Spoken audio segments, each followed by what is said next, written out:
it's real good. YOLO.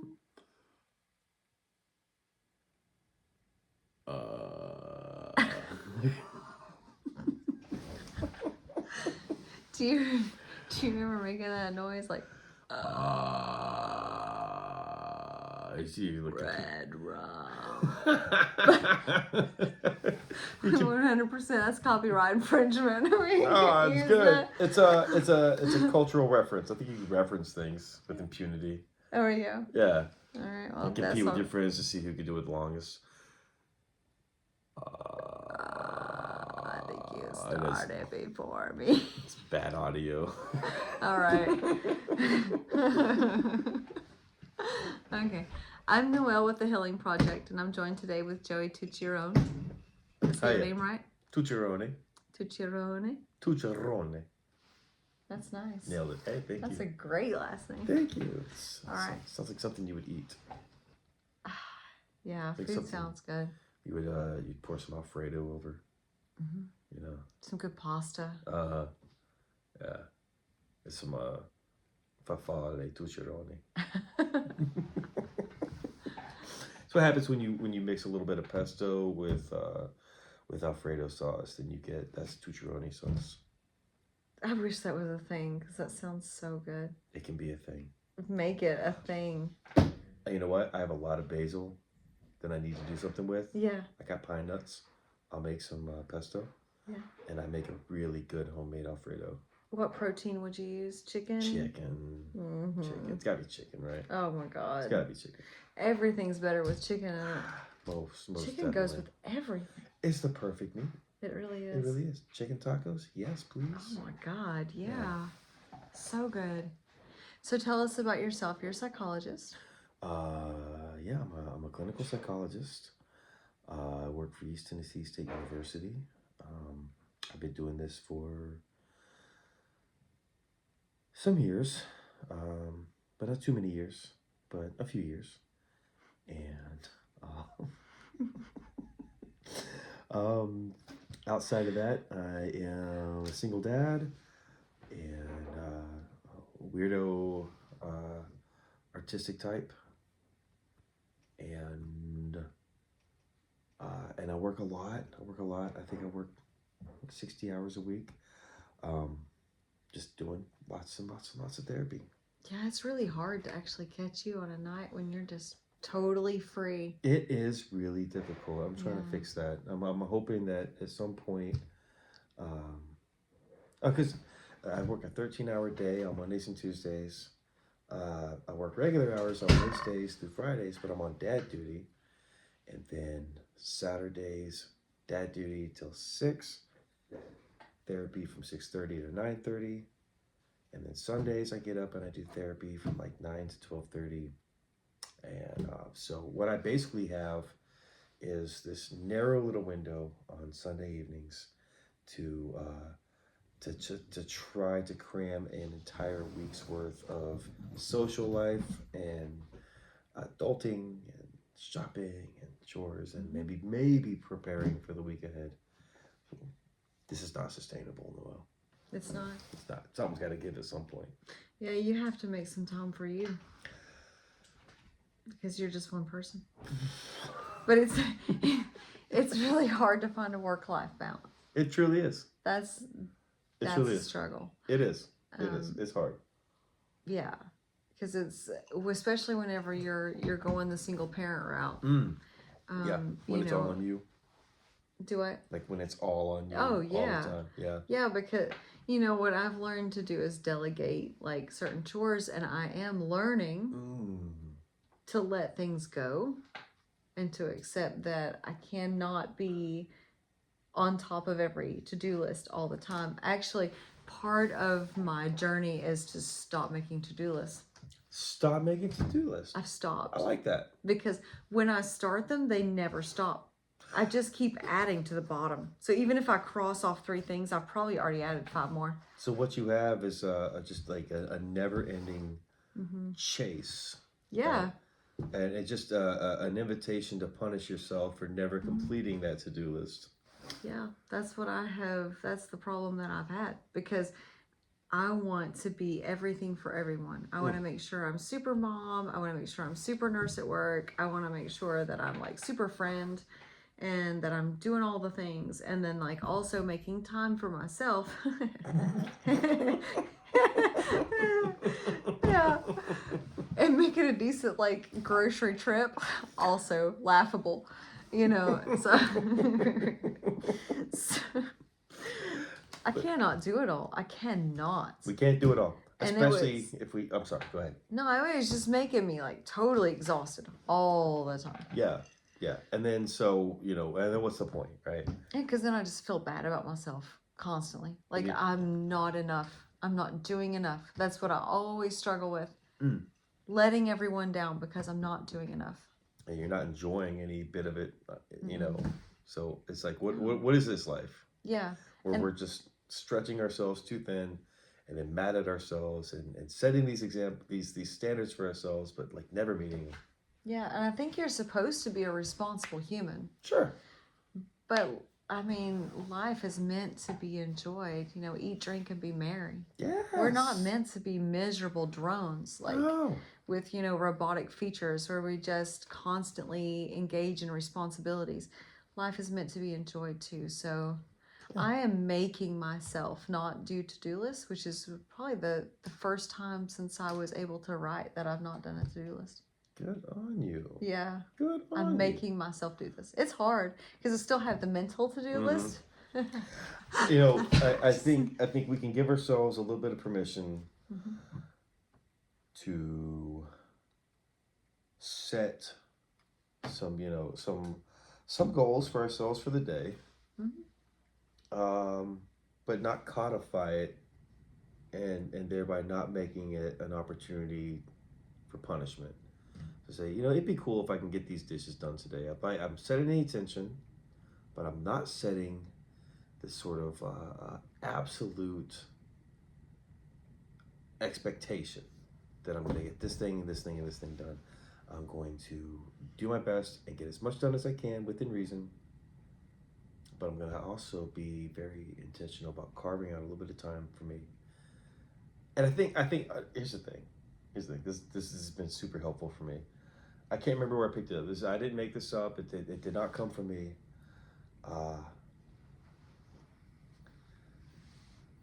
But say I do the dishes, right? I'll put on some music, or I'll put my earbuds in, or I'll just put some on the Bluetooth speaker. I'm gonna put some music on, or a podcast that I enjoy. That's what I'm doing. I'm listening to music. I'm listening to a podcast. The dishes, the laundry, the grocery shopping, mowing the lawn, that's just what I happen to be doing with my body, right? While I'm enjoying this thing. Yeah. Yeah. I kind of do the same thing when I do laundry and stuff like that. I watch a show or listen to something that I want to listen to. Sort of make that the primary activity. Now I'm doing a little bit of self-care. Like I'm doing something for me that I actually enjoy. It just so happens this stuff's getting done.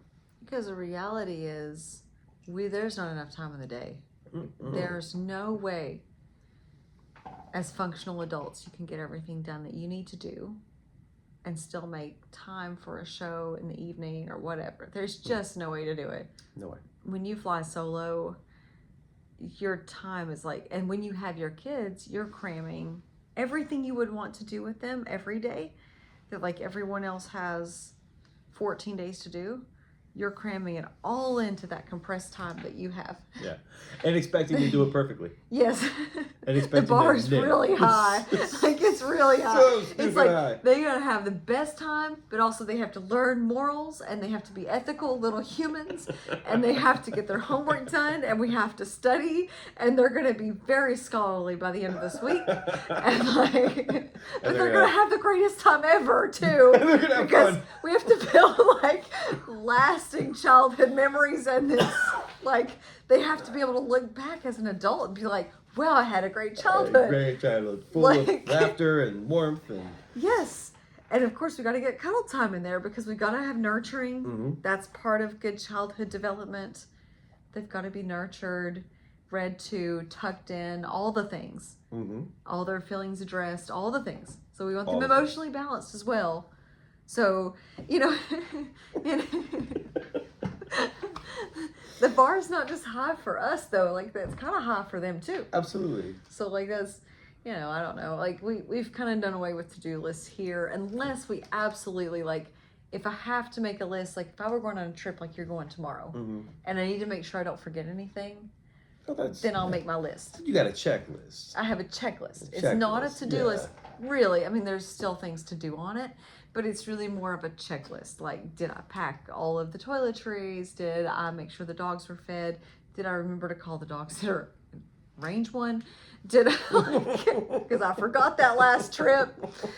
So it was like last minute, and I was like texting the neighbor, "Oh my God, can you watch the dogs for me?" Because we're in Charlotte, you know, like, you know I love you, right? Oh, so sometimes lists can be a good thing. Yeah, absolutely. In as much as they facilitate the reduction of stress, not the addition of stress. Yeah. Yeah, in as much as they sort of take away something punishing as opposed to adding something punishing. And I think in the spirit of like extending grace and forgiveness to ourselves to not always meet that, kind of segue into our topic. Nice. Well done. Thank you. Beautifully done. How to extend grace and forgiveness. What does that even mean? What does that mean? What is forgiveness? That's something that I've struggled with for years. So tell me about that. I will tell you this, like as a child growing up, forgiveness was presented as turn the other cheek. These are all very biblical references, but turn the other cheek. And that we forgive and forget. That forgiveness is on the same level as God would forgive us. So I forgive those who have trespassed me in the same way that God forgives my trespasses against him. That's a really high standard. That's huge. It's not obtainable and it's not sustainable. And so what that led to was, first of all, I became a people pleaser because I felt like I was always my obligation to forgive everyone. No matter what they did, forgiveness to me meant I pardoned them of that.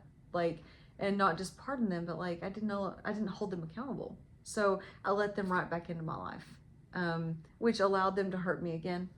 And I became a people pleaser and a good target for narcissistic personality people. So then it became an issue of like a lot of self-loathing. Like I felt like I wasn't doing enough. Like, how can I hold on to this anger? How can I even feel angry when I'm supposed to forgive? So it sets this very unreasonable bar because I'm not God. I cannot forgive the way God and Christ forgive because I'm human. It doesn't make sense to expect me to. I'm human. And so then that led to this cycle of like anger. I was like, well, then I'm not going to forgive certain people because their actions are repeated. And if they are repeat offenders, then why would I forgive them that? Like, so I held on to this anger and I held on to this because for anger, to me, anger felt more like strength than forgiveness did. You know what I'm saying? Yes, I do know what you're saying. Yeah, so like I held on to that anger because it made me stronger and it made me stronger against them. The anger was protective. It was a protective factor and it enabled me to feel like I could stand up to them and hold them accountable. And so the problem with that anger is it became like this deep-seated, like, I don't want to use the word hatred, but like resentment. Resentment Would be a better word. Yeah. I was resentful. I get that, yeah. And I'm not saying that the resentment wasn't justified by any means, but I think that's kind of like where true forgiveness comes from. Like, you understand the justification of it and choose to let it go anyway. What are your thoughts? I think you're dead on, and I can relate to a lot of that. I learned to be a people pleaser because a sort of a biblical, not necessarily a biblical, but like a religious understanding of what forgiveness is that forgiveness is required of me. You know, Mm-hmm. that I'm supposed to give that level of grace. Because if you don't, it won't be given to you. Because it be exactly. Mm-hmm. So it's fear. You Yeah. know, if I don't forgive, then I'm not being good enough, then I'm not being worthy of forgiveness myself. And I also just aside from that learned, it was, I'm not sure where, how I picked it up, uh, or maybe I do, but it would just be such a bummer to talk about.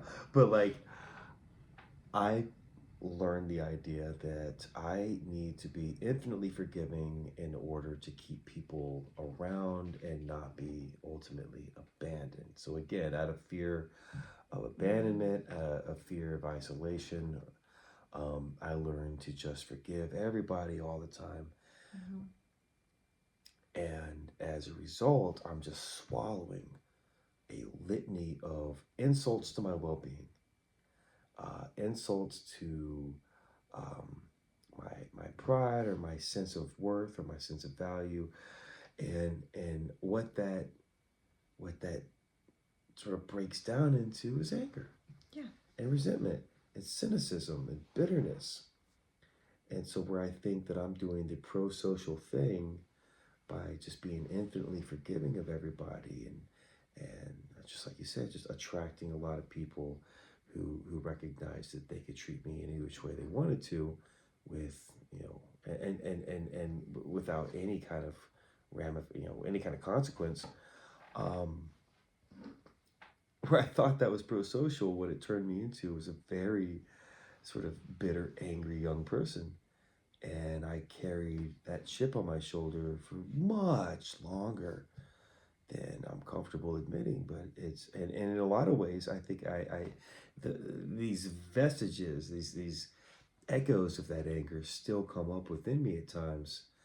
And I can recognize them. And what's different now is that, like, I see that for what it is. Thank goodness for mindfulness, for being able to recognize that reflex without being overwhelmed by it.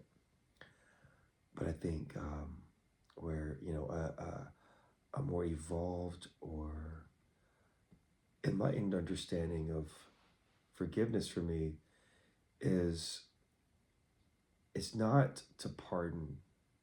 As you said earlier, uh, very brilliantly, you said, it's not to pardon. It's not to give excuses, and it certainly isn't to forget. It is to contextualize and to humanize, and to not own other people's actions. Um, and in therapy, I teach people that forgiveness is something you do for yourself more than anybody else. I mean, it's something you do for you. Mm-hmm. It is a letting go of something. It is saying, I'm done carrying this. I'm Yeah. done being impacted by this. And I think that it happens in stages and in the time that it's meant to happen. There's this pressure for people to forgive quickly, because you hear like the adage, um, what is it, like holding on to anger is like drinking poison and expecting the other person to die. I absolutely hate that quote, because what that tells you is you don't have the right to feel angry. Yeah. That's not true. No. Anger is a normal human response when Yeah. you've been offended or wronged in some way. It's okay to be angry. Absolutely. It's maybe not okay to act out violently or like hurt other people because you're angry, but it is okay to feel that response. Yeah. I mean, that's a protective response for you, Yeah. and that's okay. So I really, really hate that quote, because that's not your intention. When you feel angry because you're offended, you're not like, hey, I think I'll drink this poison and see if they die. Mm-hmm. That's not. Right. No. Oh my God, No, that is not how that works. And sometimes holding a grudge isn't really holding a grudge as much as that you just need to figure out how to work through it. Mm-hmm. And so, like for me, acceptance fell right along with forgiveness. When I finally accepted that that person is who they are, for whatever reasons they are the way they are, it just is what it is. And I had to accept that I'm not accountable for that. Like you said, it's not I don't have personal accountability. And so I removed my personal investment, I like that. And so it's like I didn't let what they did go. I won't ever forget that. I learned a lesson from that. They're not welcome in my life anymore. They'll be held at the distance that I have to hold them to. But they're just not going to be really a part of my well-being anymore. I love that.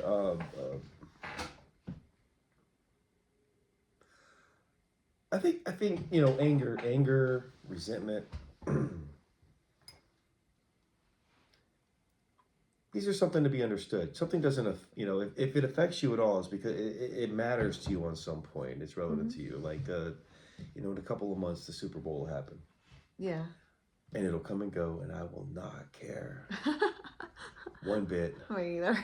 I won't. I won't even know who's playing on it or what night it happens. I won't know about it till the day after it happens, and everybody's talking about, like Super Bowl parties and all the things. I'm like, oh, well, let's have one. Oh, it happened. Oh, it already happened. Dang. My bad. Yeah. Who played? And one of my favorite things is hearing all about, like what kind of Illuminati, symbolism showed up. In the halftime show or whatever. All that stuff is always very funny to me. But there are going to be a lot of people that night who are going to have a lot of huge feelings one way or another. And props to them, like you love it. It's all good. It's not my thing, but like it's very cool if it's your thing. And it's cool if it's not my thing. We love what we love. The fact is it matters to the people who are having big feelings about it one way or another, and I can't force myself to care about it. What this tells me is that if I'm having a big feeling about something, it's because it matters to me. Anger is not necessarily something I need to let go. Or correct on any level. It's something I need to pay attention to. If I'm feeling upset about something, if I'm feeling some level of distress or anger, particularly about something somebody else has done, I need to understand why it has evoked that feeling. Why has this brought this up in me? And what does it tell me about what matters to me? And forgiveness is really tricky because in not every instance has a person actually committed some kind of great transgression for which, they can be blamed. Sometimes a person is just living their life or being the person that they are or making the best decisions for themselves. And if I'm having a big feeling about it, that doesn't necessarily mean that they've done something to me. I don't know. And sometimes, I'm thinking about a situation in particular where I was very angry for a long time. There was a whole lot that I needed to work through. And ultimately, all that anger, all that resentment, the resolve of it was recognizing that this person was just doing what they needed to do for their own peace. And that was not commensurate with what I thought they needed to do for my peace. Yeah. You know what I mean? It wasn't part of your plan. It was not in line with my plan for their life. So that was an invitation for me to be very real with myself about all of that. So sometimes forgiveness isn't about making, it's not about finding that place where I am finding some kind of peace. Even if anger's still there, it's fine. If we don't have to like it, but it's still there, right? But sometimes forgiveness for me is not really about making peace with some kind of wrong, or moving on from some kind of wrong, or it's really about reconciling, uh, or it's about making meaning. Yeah. It's about realizing, oh, that happened because that was another human being doing what human beings do, and it didn't fit the rules that I have imposed about what that human being was supposed to do. Mm-hmm.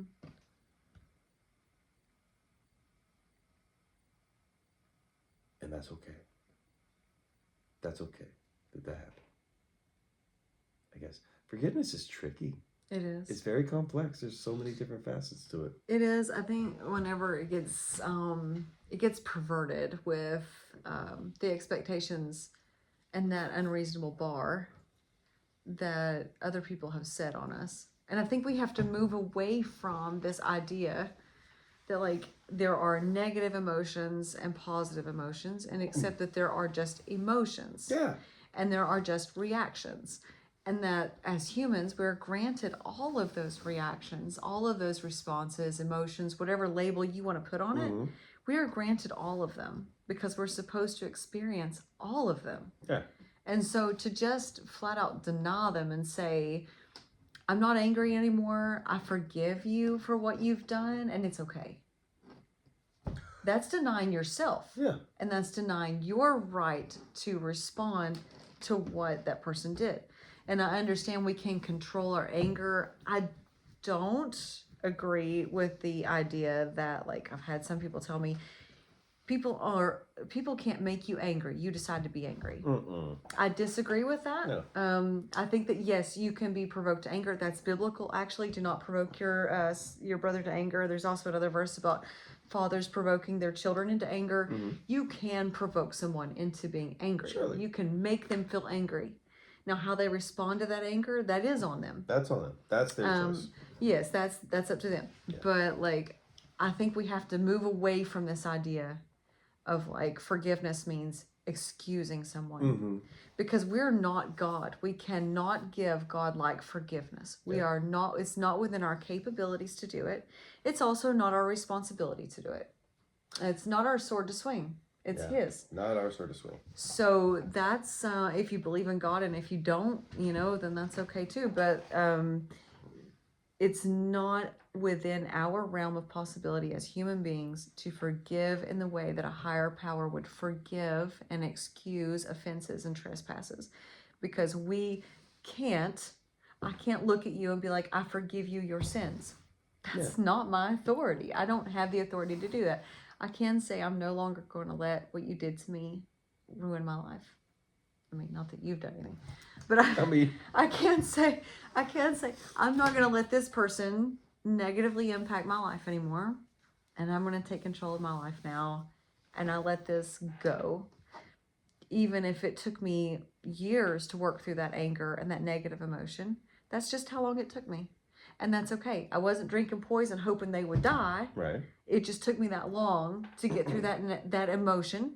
Not negative emotion. I almost said it again. It's just like so ingrained in our brains that that's a negative thing. Anger is not necessarily a negative thing. It's sometimes a very appropriate response.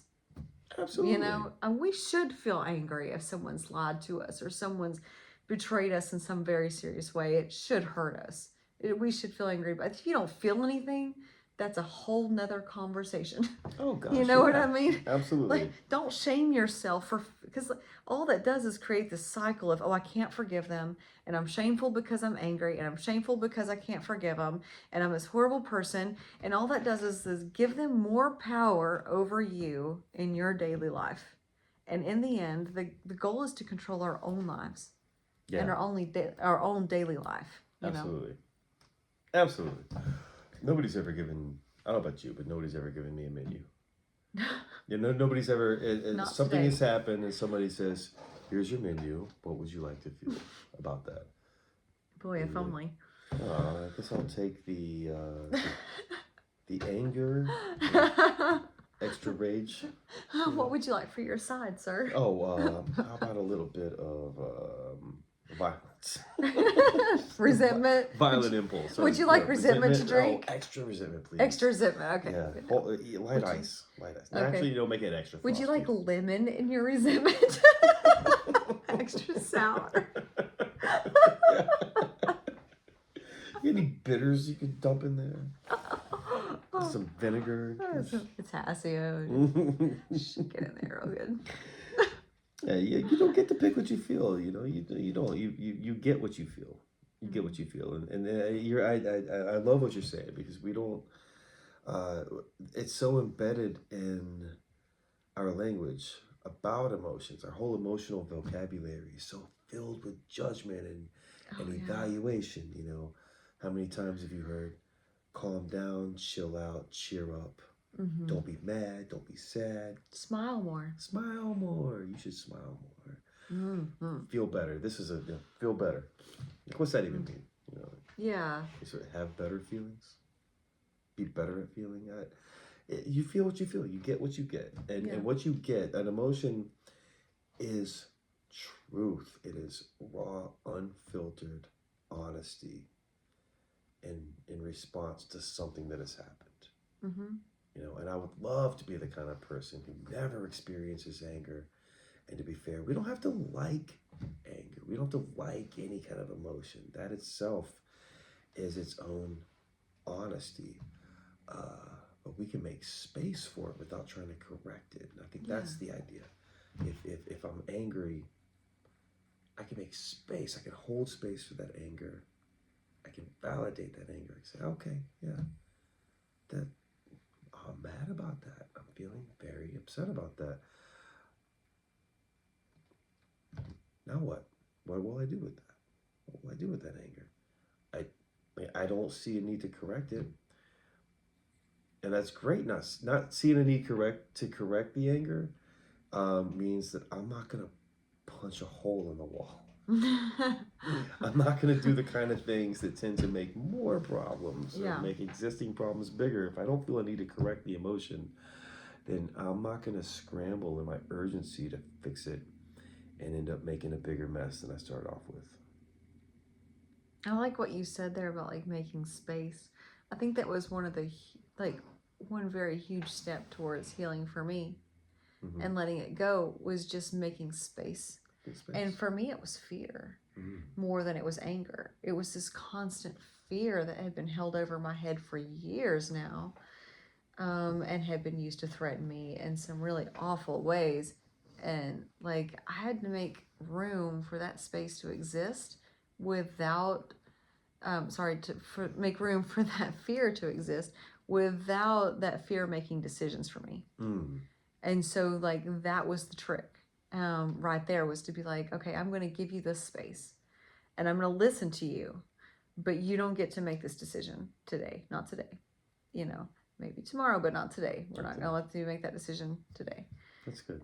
So like, that was one of the biggest things I think that helped me through like the, not to throw the term around, but the PTSD of it all, trying to cope with the forgiveness and the anger. And for me, it was really more fear. When I really got down to it, anger was a masking emotion for the fear that I actually felt. It was the fear that he invoked in me that was making me angry at him. Like, and that was something that I had to harness and gain control of. And then I was able to let it go. I like that. You know? Yeah. I like the way you articulated that. I often tell people anger is sort of like it's like the business end of fear. You know what I mean? It's the sharp, pointy, I'll cut you, you know, edge of fear. Where would we be without it as a species? Look at us with our, you know, I don't have claws. I don't have any kind of armor. Or chitin or anything. We're pretty soft and fluffy these days. Yeah. You know, or I can't climb that well. I can't, you know, I mean, I can swim, but I can't swim like something native to the water. I can't fly. I'm not that fast.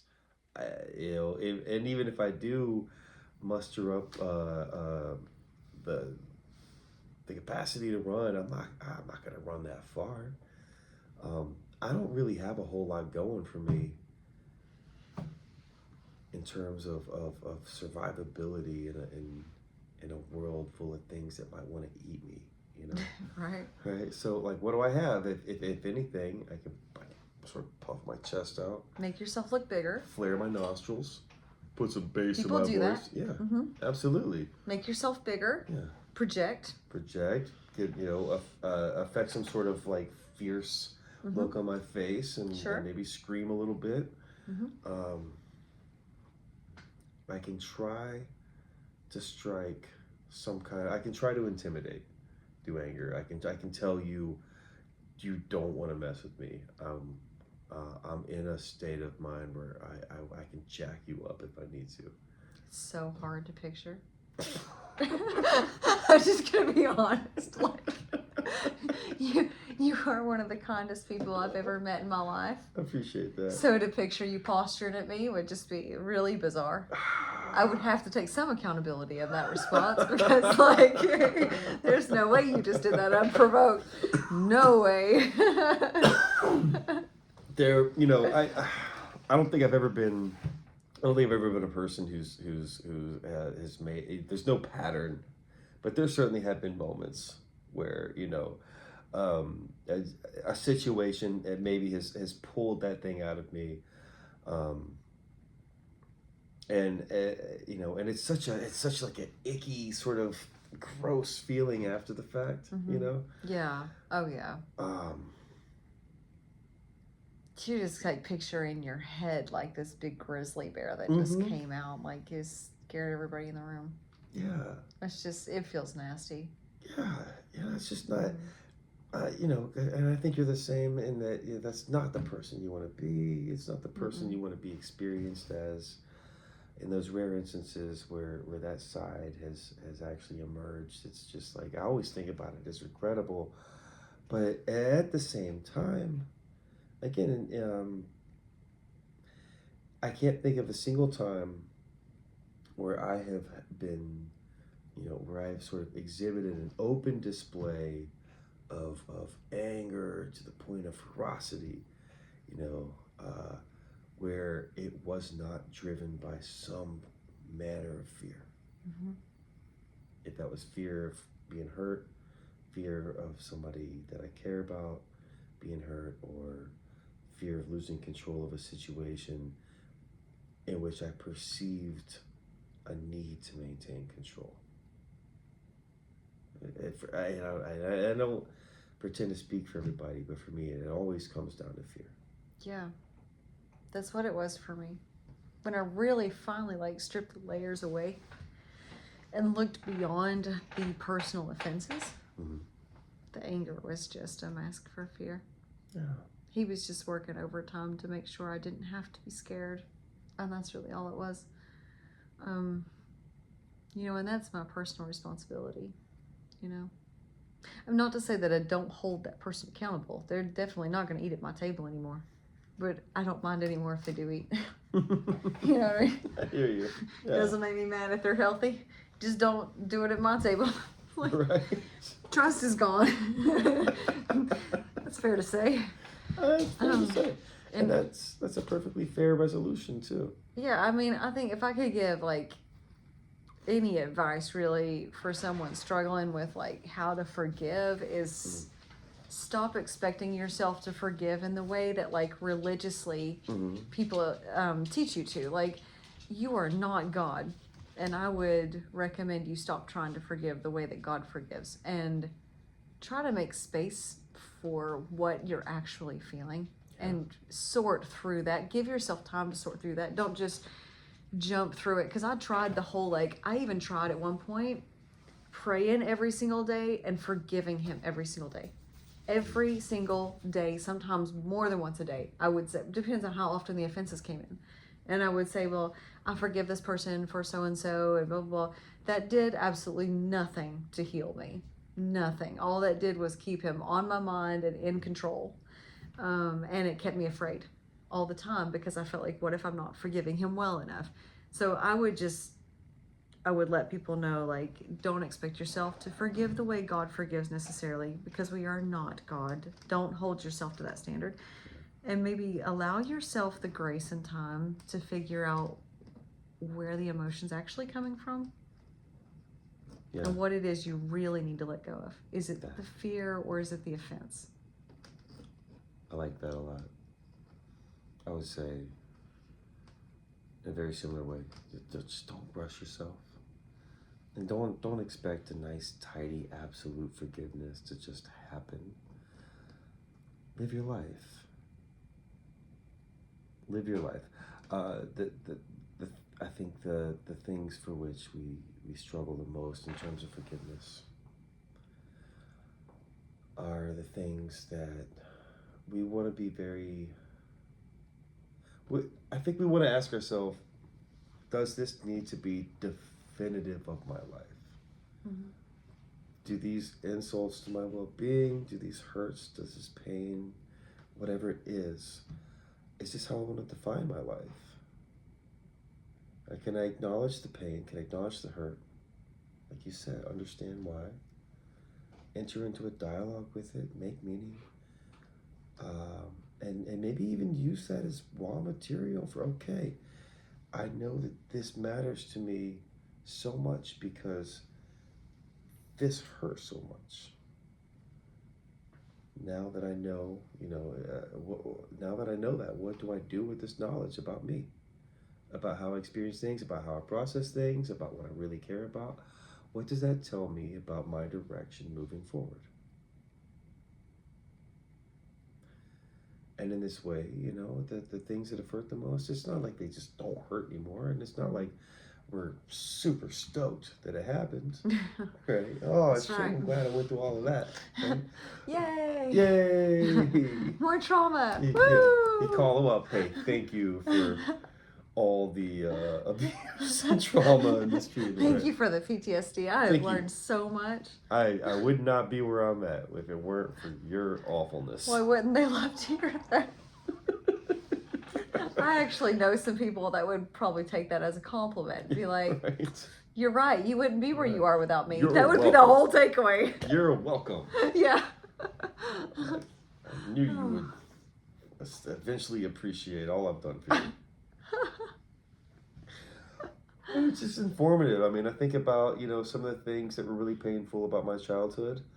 And that's raw material for me that informs how I approach being a dad, how I approach, how I curate my child's childhood, as best as I can.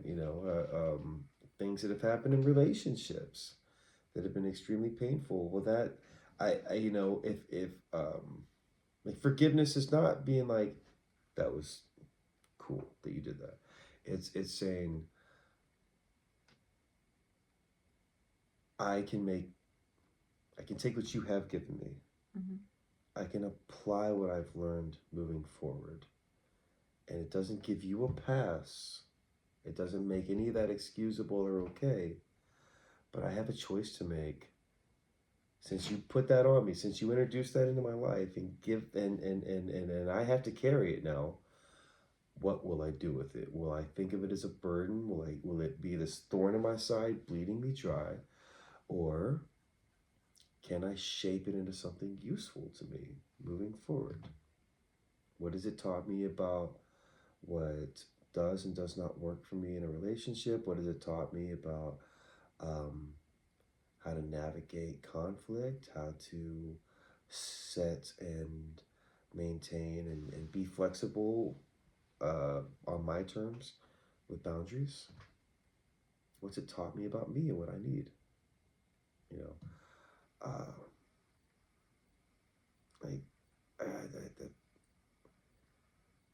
Forgiveness is a path to peace, but it's such a personal and complex thing. Mm-hmm. Even as we're talking about it, I'm thought what am I even trying to say? Yeah. It is late. For those of you that don't know, it's what is it, 3:00 in the morning? It is 3:28 in the morning, yes. Yeah, it's 3:30 in the morning. So we've been talking since 9:00. Yeah, right. You're missing out on all the golden nuggets that we We're dropped just gonna have to bring them here. 6 hours ago. Exactly. Yeah. Well, we can't go back in time. I guess we're just gonna have to repeat them some other time. Some other time. Boy, that was a heavy. Ugh. I'm not sure how I feel about that. I'm gonna have to process that and think about it. That heavy sigh. That. Well, I hope you'll forgive me. I'm working on forgiveness. I'll let you know. I'll let you know, or I won't. I tell you what, I won't demand it. I won't expect it. But I will hope for it. All right, guys. Thanks so much for joining us. This is Healing Project with Joey Tucciaroni Yeah, it's a pleasure. and Noelle. Thank Have you a so good much. night. Thanks.